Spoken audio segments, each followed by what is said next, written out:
Hello Corkies, welcome back. You know most red wines, a lot of them, they're aged in oak barrels, but not very many of them are aged in barrels that were previously used to age bourbon, but this one has. It's Cooper and Thief Cellarmasters. It comes in about $20 to $30 and it's got great reviews online. I'm really looking forward to reviewing this one, so stay tuned guys.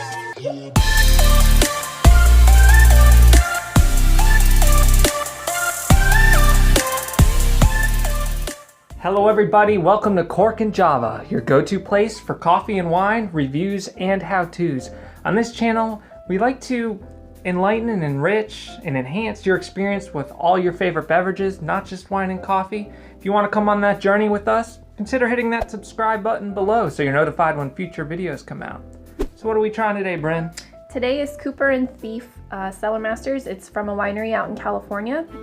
It's a red blend, and it's Zinfandel, Merlot, Petite, Syrah, and Cabernet Sauvignon with a mixture of other grapes.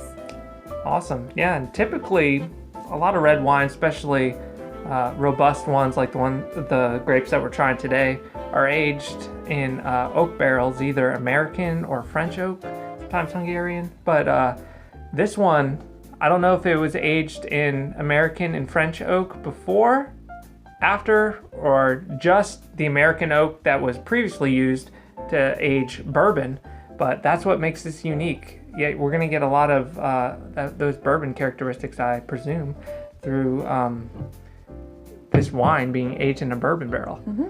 So the interesting thing about a bourbon barrel, it has to be American oak for bourbon, and it has to be a new barrel, so they only can use it once, and once it's used, they pretty much have to get rid of it, and a lot of beer and wine companies like to scoop those up and use it for their products. So yeah, it's a great way to recycle a bourbon barrel. Mm-hmm.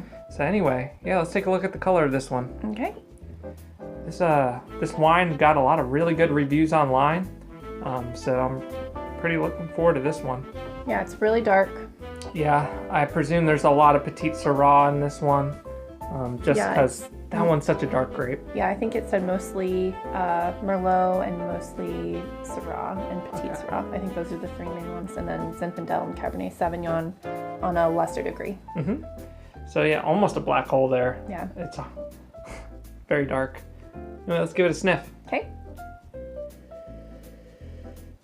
Get a lot of sweetness right on the nose. Just the bourbon characteristics is the first thing that's coming through, but also very kind of berry, cherry, dark cherry kind of notes on there too. Yeah, and you pick up the vanilla for sure from the bourbon barrel. Overall, it smells on the sweeter side, jammy smelling. I get a little bit of like vegetal notes, like kind of like celery in there. And like maybe like an allspice. Okay. But anyway, yep. Shall we give it a taste? Yeah. All right.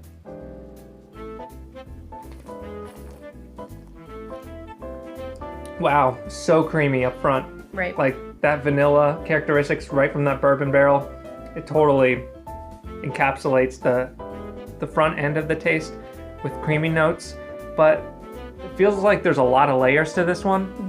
Because right after those creamy notes hit you, then you get some of that like jam and fruit notes in there, and it's almost like a creamsicle for a little while.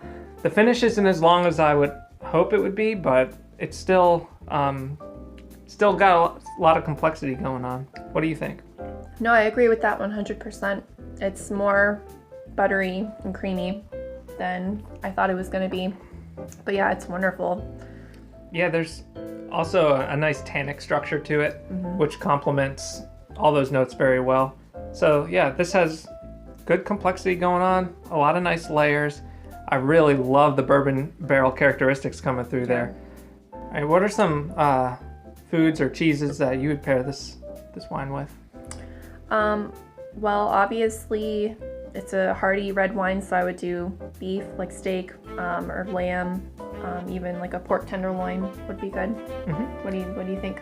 I agree with all that. And as far as cheeses, I would think some more harder cheeses like Asiago, Parmesan, stuff like that would be delightful with this. Yeah. And also something that I think personally I'd pair this with is a nice cigar. Just that jammy notes and the complexity of this really would kind of be like a peanut butter and jelly-ness with a cigar tobacco or even pipes. So what would you rate this one, Bryn?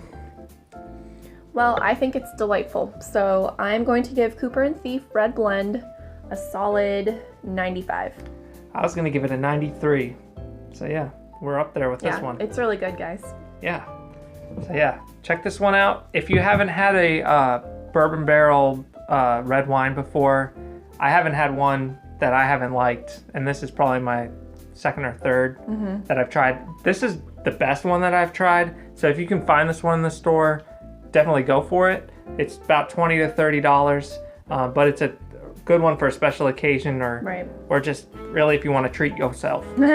So yeah, it's really unique. If you've had an interesting wine, comment below with something good that you've had recently that maybe we should check out. Yeah, and it doesn't have to be under $20. I mean, if it is, then it'll be in our best wine under $20 series, so that's always a plus. We're trying to get you some good value wines in there, and it's kind of our goal for 2019 is really trying to find the best value wines for you guys under that $20 price point. So that's going to do it for us here at Cork and Java. Make sure you visit our website, corkandjava.com, where you can find all of our reviews and how-to videos. They're all in blog form too, so it's written out and it's organized so you can find anything that you want to search for and look for there. So yeah, it's corkandjava.com. Social media, we got a Facebook, Cork and Java, find us there. It's a great community. We got a Twitter @CorkJava and a Pinterest page, pinterest.com/CorkandJava, where we pin stuff from all over the Pinterest webs.